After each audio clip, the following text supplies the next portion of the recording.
Metallic inks are a very common feature used in printing. They convey that sense of luxury and class.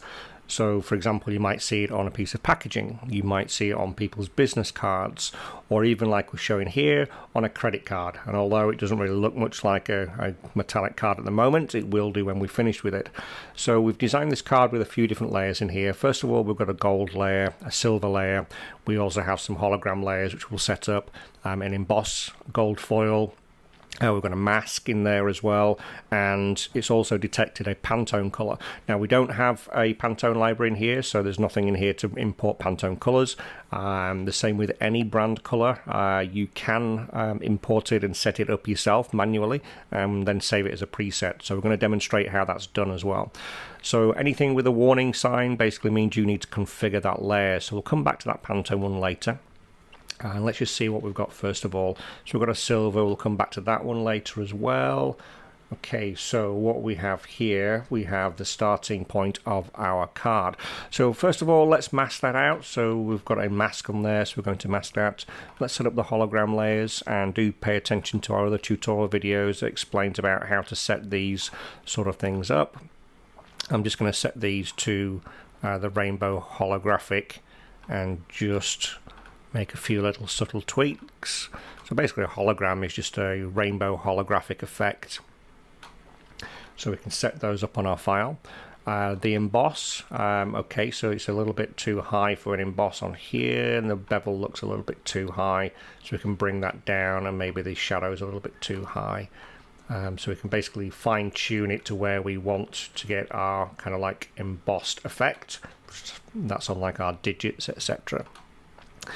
We've got a gold foil. If we want to, we can change that gold foil to something else. Maybe the gold foil that we have here is not quite as gold as you need it to be, in which case you can fine tune it to your own preferred and then save it as a preset. So you can save it in the presets folder.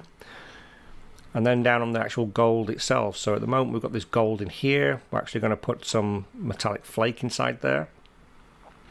And that gold color we could change to something else if we wanted to. So again, we have the ability to go in here and change what that gold might look like. So again, we can fine tune it and match things. So now we're getting kind of like that kind of like American Express gold credit card. And if we move this in the light, let's just take a look at what's going on with that rainbow hologram. So you can see there we've got 3 levels of the rainbow holographic effect in there, which gives that color shifting. We've got the metallic flake that you see quite often on credit cards, and that's a great way to be able to see different types of metallic effect. And obviously if we don't have any emboss on there, those effects will kind of like disappear. So we've now simulated a high pixel type of flake. Now we can get rid of that flake size, so now we've just got a smooth metallic. Maybe the metallic's on a different type of process whereby we have more metalness in there. It's more like a really high shiny foil like we get on a flexo press or a gravure press. So we can tailor this to match all different types. Now obviously we could do that the same with the silver.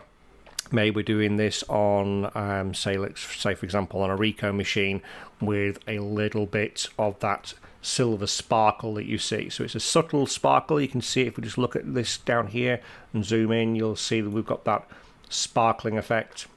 We can also play around with our lighting and shading if we want to, so we can set this up however we want it.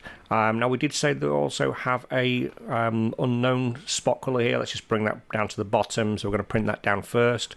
So this would identify it as a bright green, so anything that needs to be set up usually shows it as a bright green color. So we can go in here and we can put in the color value for the RGB for that type of ink. So according to doing a search on Google, the correct RGB color is that for Pantone 8005. And then all we have to do is click this little box here to make it metallic. So now we have a metallic setup. We can save it as a default, and again we could put in a little bit of metallic sparkle into there. And now we have our dedicated metallic color. We could also do things like printing onto a base material. So metallic can also come from the material, whether that's printing onto a foil, So this could be like a silver foil. Maybe we've got a rainbow holographic material that it's being printed onto, or maybe it's a brushed metal business card. So we can design things in different ways based on obviously what we want to do with the design. So now we have this brushed aluminium or aluminum, depending on which country you reside in. So there's different ways to be able to work with the files, and it's really easy to do. So in this case, what we would normally be showing is we would be showing it printing onto a plastic material. So the plastic would probably be like a goldish kind of colored plastic to kind of like simulate something around maybe this sort of like color. Let's just get it around about there. And then on that gold, we maybe, like I say, we have that little bit of flake on there. And then that way we can simulate different types of effects. So great way to be able to add your different embellishments to your designs. Really simple, really easy.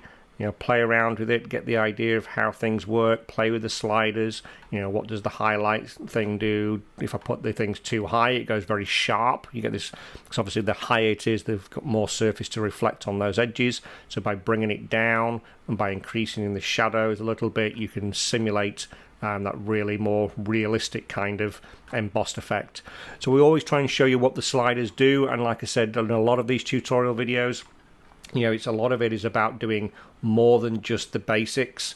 We just want to show you, yes, we can teach you how to do a metallic and set that up, but also, metallics could, like I say, come from the substrate, and it could be in a foil layer. They're all very similar sort of effects.